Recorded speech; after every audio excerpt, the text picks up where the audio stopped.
Hello, my name is Lydia. Welcome to my YouTube channel. I'm so happy to have you here. Today we are talking about Jason Scott Harper.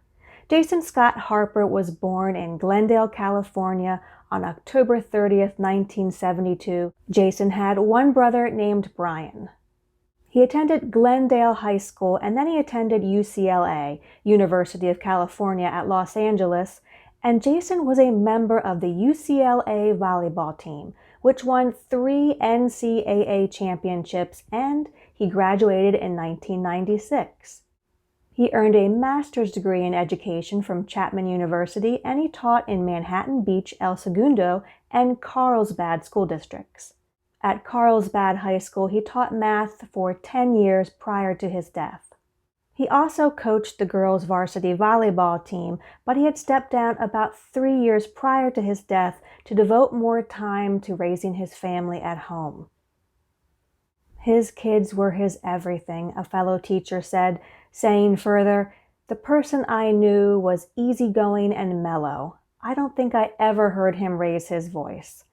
His coworkers said he wore Hawaiian shirts to school and he was passionate about teaching. The high school principal said that Harper was known for having an exceptional pass rate in his advanced placement statistics classes. His family said that Jason had integrity. He was honest and he taught his children what was right. He had high expectations for himself as a teacher and a volleyball coach. They said he was completely involved in the daily care of his children. Neighbors said that Jason was a permanent part of the landscape of the neighborhood. He would often forego card games with his buddies or surf trips because he needed to be with his children, taking them to activities, taking them to birthday parties, just the general things that a father would do, a good father. After Jason's death, his employer, Carlsbad High School, set up a memorial scholarship in his name. It is given yearly to a Carlsbad High School student who excels in math, volleyball, or both. Jason left behind 3 young children after his death, an 8-year-old son, a 6-year-old daughter, and an 18-month-old son. Jason was killed on Tuesday, August 7th, 2012, in his own home. He was 39 years old. His killer was his wife, stay-at-home mom, Julie Harper.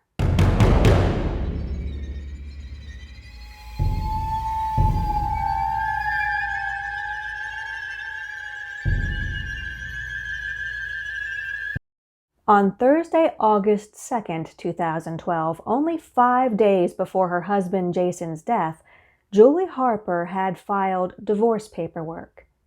In those papers, Julie described her husband of almost 11 years as, quote, very angry, and that he was violent toward her, at times pushing or grabbing her and twisting her wrists. She further said that her husband had cut her off financially and had emptied their joint bank accounts. She requested child support and alimony, joint custody of the children who would live with her, and that Jason Harper continued to make mortgage payments. 5 days later, however, on Tuesday, August 7th, 2012, Jason Harper, her husband, was dead. And here is how everybody in the couple's lives found out about what happened. At about 11 p.m. on Tuesday night, the police were alerted that a man named Jason Harper had been injured at his house on Badger Lane in Carlsbad, California. Who had made the call? The criminal defense attorney who had just been hired to represent Julie Harper, hired even before her husband's body was found by the police.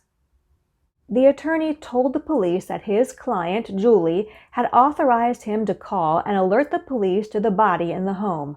Interestingly, the lawyer had called an internal phone line at the police department, not 911, so the call itself was not recorded. Oh yes, the defense of Julie Harper had already begun even before her husband's body had been recovered. The police then visited the couple's home to do a welfare check. There were no people home except for the body of Jason. Jason Harper was found dead in the couple's main bedroom upstairs in their home on Badger Lane in Carlsbad. He was found on the floor in the main bedroom face down, hidden, covered by clothes, pillows, and other objects. The house itself was described as cluttered and full of boxes. Boxes, bags, packages. It looked like someone did a lot of shopping. Jason had died from a gunshot through his rib cage. The bullet had remained lodged in his chest. His death had been quick, and he had been laying there dead all day and evening. And where was Julie Harper? She was at her dad's house. That's where she had gone that evening, and where she and her father had contacted an attorney. Julie was picked up that following afternoon on Wednesday at her father's house, where her attorney said that she would surrender to the police. She was booked into jail on a first-degree murder charge and was held without bail at first. Julie did not cooperate with the detectives, did not talk to them, and would not answer any questions about how her husband had died. She let her attorney do all the talking, with the police and with the media as well. And at that point, neither Julie nor her attorney gave any reason why Jason had been found shot dead. Julie and Jason's 3 children, who were all with Julie's father at his house, were found healthy and unharmed, and they were brought to the hospital to be checked out, and they were interviewed by police as well. As the police would learn, the 3 children had been home the same morning that Jason was shot. They had been downstairs watching cartoons on the TV. Julie Harper was physically examined as well, and no signs of bruises or other injuries were found on her body. She seemed mentally fit as well, but she was not talking and she was not giving any explanation as to how her husband died. The police's initial investigation into the basic facts of Jason Harper's death revealed the following. The couple's oldest children, 6 and 8 at the time, had told investigators they had been downstairs watching cartoons on the morning of August 7th, and that sometime between 8 and 9 a.m., they had heard a loud clunk upstairs. Neighbors said that at around 9 a.m., they saw Julie Harper drive out of their gated community. Investigators learned that Julie had taken her children to a coffee shop and then to a play facility filled with bouncy houses. At some point after that, she had taken the kids to her father's office and then his house. Further investigation by the police revealed something else Julie had taken to her father's house. Hidden in her dad's home was a blue backpack filled with Julie's passport, credit cards, a gun, though not the one which had killed Jason, Jason's last will and testament, and Jason's cell phone with its batteries and text history cleared. The backpack also contained pills and jewelry. It took about a year and a half of preparation before a trial was going to be presented in September of 2014. And during that time period, Julie Harper was out on bail. And now she was finally on trial in the first-degree murder case for her husband, Jason Harper. Before we talk about what was presented at trial, let's stop for a minute and learn a little bit about Julie Harper. Julie Harper came from an affluent family who worked in real estate. She described herself as a straight-A student who attended USC after her junior year of high school, graduated from Harvard University. She claimed that she suffered from different forms of arthritis since childhood, which had also led to difficulties with her pregnancies and difficulty in raising her young children. She herself worked in business as a real estate agent, following in her father's footsteps. Julie and Jason met in 2000. According to Julie, it was a whirlwind romance, but after only a couple of months of dating, they broke up for a while. Julie said they broke up because she had realized that some of their values were very different. But they reconciled and soon they married, and soon after that, their first child came. They welcomed their first son, and they would go on to have 2 more children. Eventually, Julie became a stay-at-home mom to the 3 young kids while her teacher husband continued to work. The family lived in a nice gated community called the Terraces at Sunny Creek, not far from the beach. Julie ran the Mothers of Toddlers group in the neighborhood, organizing activities and being very involved in their lives. The couple's third child was born in 2011, a little boy. The neighbors would say that they saw less and less of Julie around that time, but Jason had seemed to pick up the slack, taking the kids to their activities and hanging out with them in the neighborhood, doing just the general dad thing. They said he was a very hands-on father.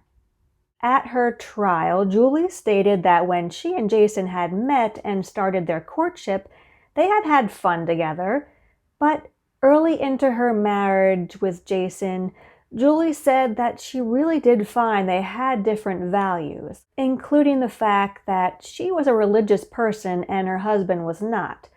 She said that he was critical and he had even mocked her for practicing her religion.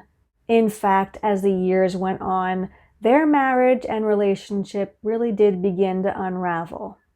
A year before the shooting, Julie had sent a friend a package with journals, writings, bank statements, and a personal history for quote-unquote safekeeping.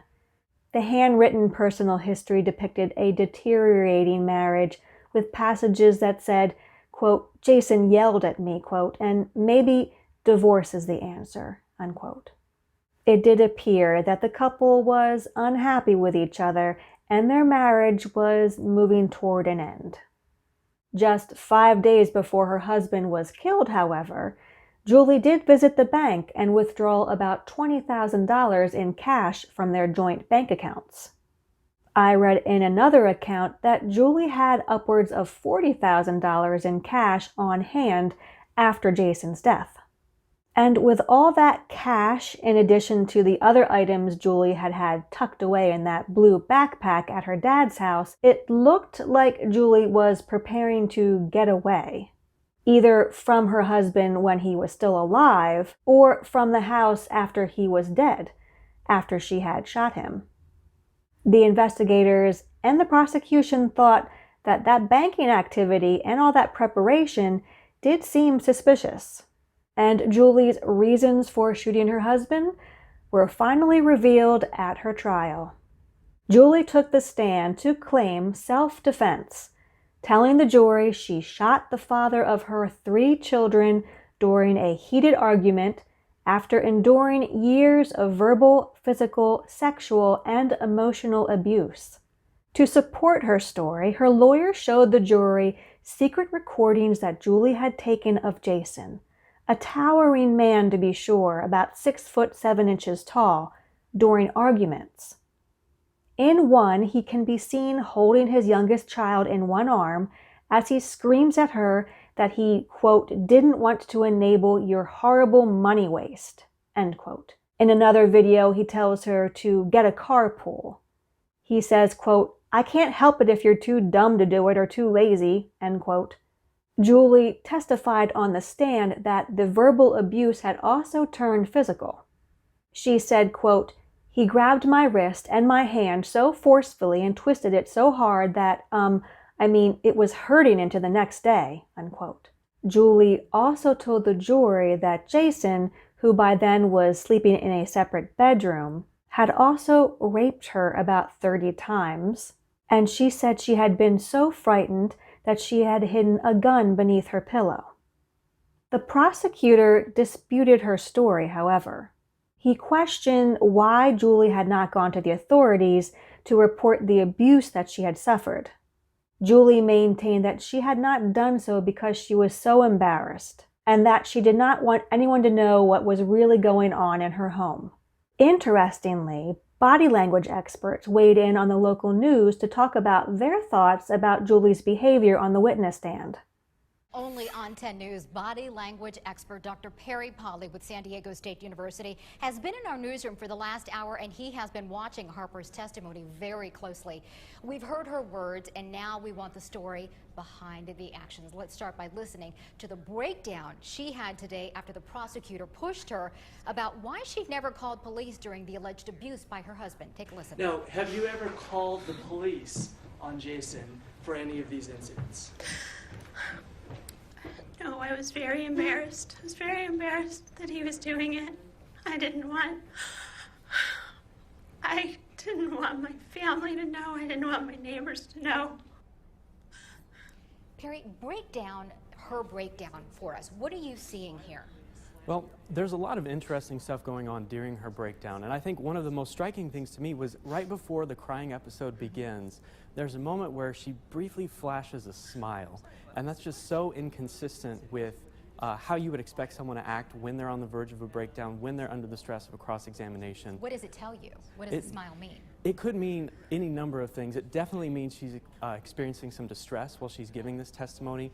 It could be there's a phenomenon that was researched in the early 80s called duping delight. Some people really enjoy telling lies, basically, and so they get a little bit of satisfaction from doing that, and you might see that manifested in a brief smile. It's hard to say exactly what's going on, but it's certainly inconsistent. I think that's been one of the most striking things about her testimony the last couple days, is just how inconsistent her emotions seem with what she's saying on the stand. Julie also recounted the moment she shot her husband. She says this is what happened when he allegedly came at her.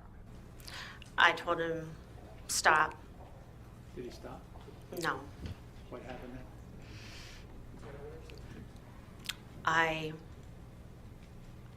heard a loud noise and felt my hand jerk. All right, Dr. Polly, what do you see there? There's so much going on, and you see right here this freeze frame, another look of contempt. This is something that really came across in her testimony a lot yesterday. When she's telling her side of the story, she's trying very hard to mask her emotion and really show very little emotion. And you only see in these brief, fleeting seconds where this look of contempt just comes across her face. So I believe her very much when she says that she was in a loveless marriage, that she had no affection for her husband. I think that kind of stuff comes across in her testimony when she has these unfiltered moments. It's going to be tough for the jury to decide, is this a woman who's struggling with this testimony because this is an emotionally upsetting event, or because she's struggling to mask this contempt? It'll be interesting to see if the jurors pick up on any of this. Dr. Polly, thank you so much for your feedback. We appreciate it. The prosecutor believed and laid out his case that Julie had premeditated the murder of her husband. The prosecutor opened by describing how Julie's life had been slowly deteriorating over the years. He said, quote, "Her life had become a disaster, both in terms of her marriage, her children, her health, her financial state, and we believe she was seriously abusing her prescription medication." In fact, Julie did suffer from an autoimmune arthritis condition, which led to the use of medicines on which she had to rely, and medicines which caused fluctuations in her weight. As for Julie's claim that she had shot Jason in self-defense, as Jason had come at her, the prosecutor pointed to evidence from the medical examiner that suggested that Jason had been shot from a side rear angle, not from the front. And her calm and composed demeanor right afterward at the coffee shop pointed to someone who was calloused enough to shoot and kill someone and then just appear to go on with her day. Regarding Julie's claims of rape by her husband, the prosecutor pointed to passages in her personal journal which kept track of when she and Jason had sex. There was no mention of forced sex. Julie replied that the mention of sex in her journal was to her a code word for rape. When the prosecutor then pointed to an entry in her journal which listed what she wanted from her marriage and that she had written she wanted more sex, Julie did struggle to give a clear-cut answer.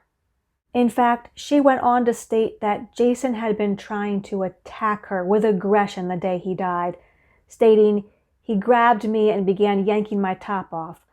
I started pushing back and somehow I managed to sort of wiggle my way free, pulling away as quickly as I could." She added that she had run to her bed and quickly grabbed the gun from beneath her pillow. However, Julie insisted that she never meant to kill her husband, that the gun had accidentally gone off. As he was coming toward me, he said, "I'm gonna kill you, you." She said she heard a loud noise and felt her hand jerk. She had killed him. And as that was happening, I took off for the bathroom because I was so scared and I just thought he was still coming after me. She said he was still. I began creeping my way out of the bathroom because I was still just afraid that he was playing possum and was going to jump up and grab me and attack me and rape me again. The prosecutor questioned why she didn't call 911. He just looked absolutely gone. Did you even roll him over? No, I didn't. Did you perform CPR on him? No. She took the kids to her father's house and buried the gun, which has never been recovered. These conflicting accounts between Julie and the prosecutor on what could have happened that day, the day that Jason Harper died, and because Julie's defense lawyer was apparently a very good one, the jury decided that Julie Harper was not guilty of first-degree murder, not guilty of premeditation in the shooting death of her husband. We, the jury, in the above entitled cause, find the defendant, Julie Harper, not guilty. But the jury was deadlocked. They were unable to come to a decision about second-degree murder, the lesser charge of second-degree murder, which stated that she would have had some forethought and intention of killing her husband if only for a second. The jury was simply unable to come to a verdict on that. It was a hung jury. So Julie Harper was free to go home, and go home she did, back to the house where she and Jason Harper had raised their young children. I really do wonder what the neighbors thought of Julie around that time. The prosecutors prepared for a second trial. This second trial would focus on Julie Harper's charges of second-degree murder. Just like with her first trial, leading up to the second trial, Julie Harper remained out on bail. And 6 months later, when she first appeared in court in March of 2015, the media was shocked to see that Julie Harper was now pregnant. Julie claimed that she had decided to get pregnant through in vitro fertilization, and she declined to reveal the name of the donor father. Her lawyer and the prosecutor knew that the identity of the baby's father might affect the case. And because of Julie's pregnancy, her second trial was delayed. She was granted a postponement due to the fact that her pregnancy was considered a high-risk one. And to some, her pregnancy may have been simply that, just a way to delay her trial and perhaps to garner some sympathy along the way. In the meantime, Julie's other 3 children wanted nothing to do with their mother. They had been living with Jason's parents in another area of California, and eventually they would be adopted by them.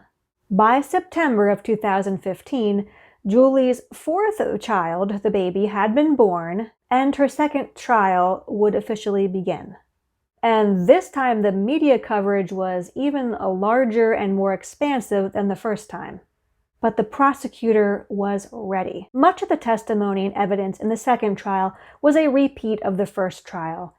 Julie took the stand and admitted that she shot her husband in self-defense, albeit accidentally, she thought. She admitted that she had been nervous that after Jason had fallen to the floor face first and had lain still, that he still might get up and come after her. She admitted that she had not turned him over to see if he was still alive and to see if she could help him. She had not tried to save him, although she was stating that she had shot him accidentally. Julie's defense brought 2 witnesses to the stand who backed up Julie's claims of abuse at the hands of her husband. One was her sister, a woman who was still dependent on the support that she received from their father. On the stand, she changed her story and told a never-before-heard account of her sister's failing marriage. She stated that Julie had told her that Jason had become very angry and was constantly yelling at her. She said that Julie had told her that Jason would grab her by the wrists and twist them. She said she had never told the story because neither the prosecutor or the defense lawyer had asked her. A previous police report had stated that she was reluctant to provide information because she feared retaliation by her father, whom she relied upon for support. Julie's father, who himself had accepted an immunity deal in order to testify in Julie's trial, was largely uncooperative on the stand, although he did state that Julie had arrived at his office on the afternoon Jason Harper had died, and that she had told him that she shot Jason in self-defense. Together, he and Julie had called and met with a defense attorney, but they had not called 911 nor the paramedics. When questioned about his knowledge of the gun that Julie had used to shoot her husband, he claimed no knowledge. As I recall, what was in the backpack was currency, jewelry, maybe credit cards, some traveler's checks, and a gun. Okay, so it had a gun in it. It had a gun in it. Did it have passports in it? Oh yes, passports. In fact, Julie herself claimed that she did not know what happened to the weapon that she used to shoot Jason, a Derringer 38 Special. She reported that she had buried the gun, but she could not remember where. The prosecutors claimed that she did in fact remember where she had buried it and that she was lying, but to this day, the murder weapon has not been located.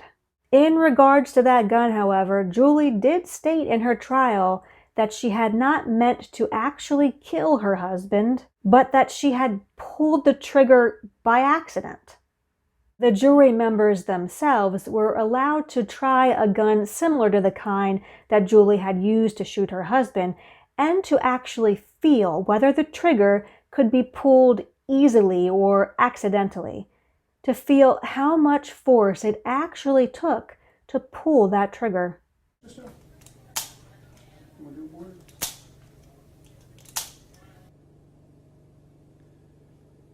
That's the sound of the trigger clicking as Julie Harper watched while each juror got a chance to hold and pull the trigger of an unloaded double-barreled Derringer like the one you'll see in this picture. That's the same kind of gun police say Julie Harper used when she shot her husband. When the trial concluded, after only one day of deliberation, the jury did find Julie Harper guilty of second-degree murder.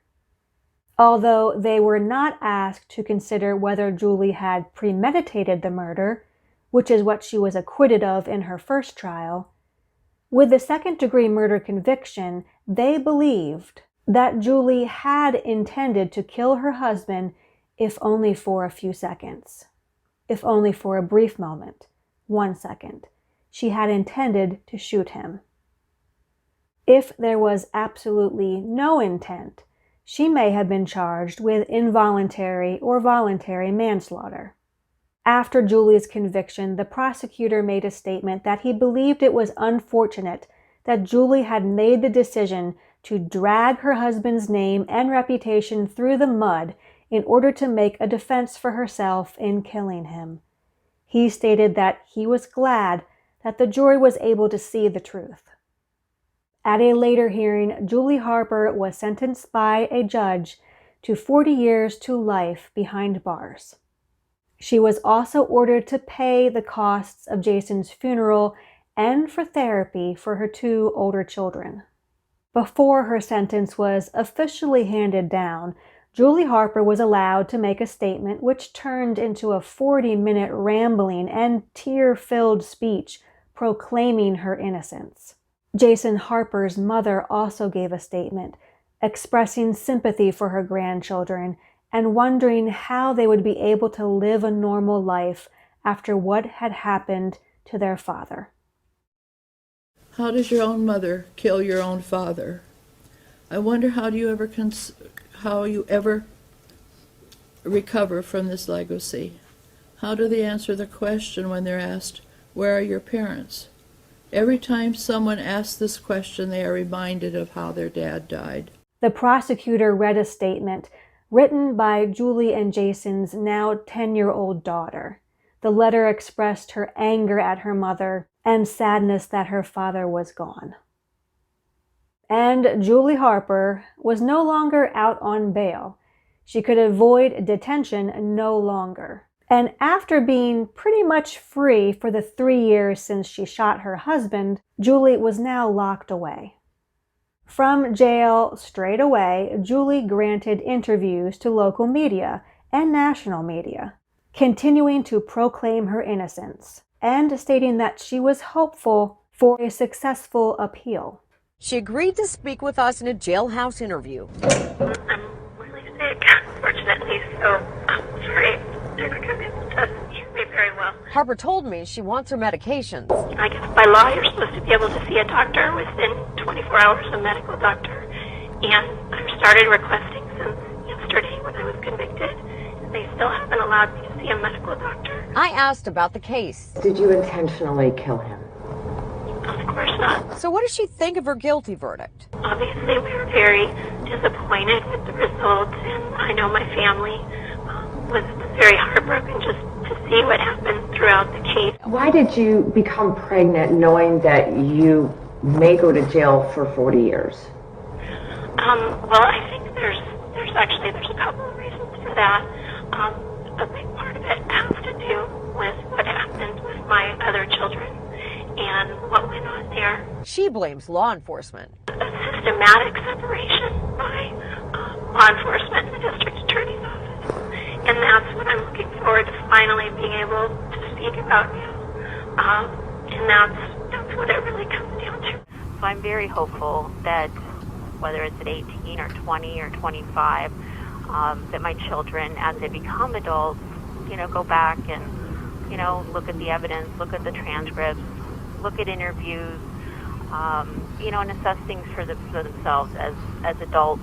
And I certainly hope that they will want to have relationships in the future. I'm very disappointed, naturally, but, I'm looking forward to hopefully having a successful appeal. And that appeal was denied. But that's not the end of the story. 3 years later, in 2018, Julie Harper was back in court again. This time only because of a new California law regarding the gun charges in her case. It was a possibility that Julie could have her sentence reduced to only 15 years. She was now eligible for a possible resentencing.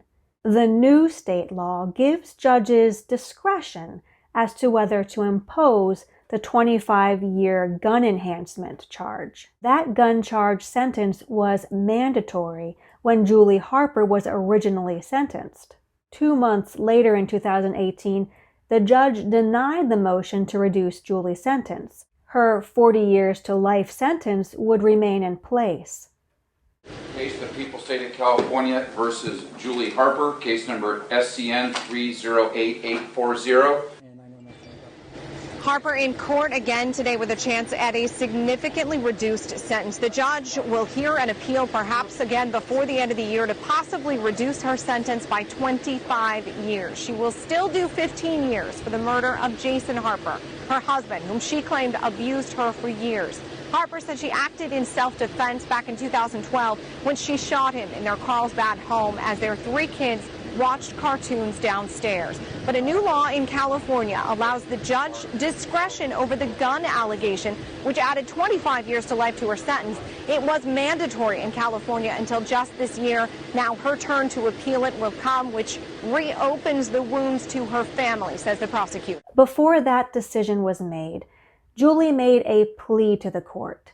She said that her children remained central in her life, that her mother had recently died, and that her only sister, yes, the sister who had testified in her second trial, had committed suicide. Her plea to the judge did not work. His decision to not diminish her sentence has since been appealed and was set to be reviewed again by another judge this year in 2023. That was set to be done in January, last month.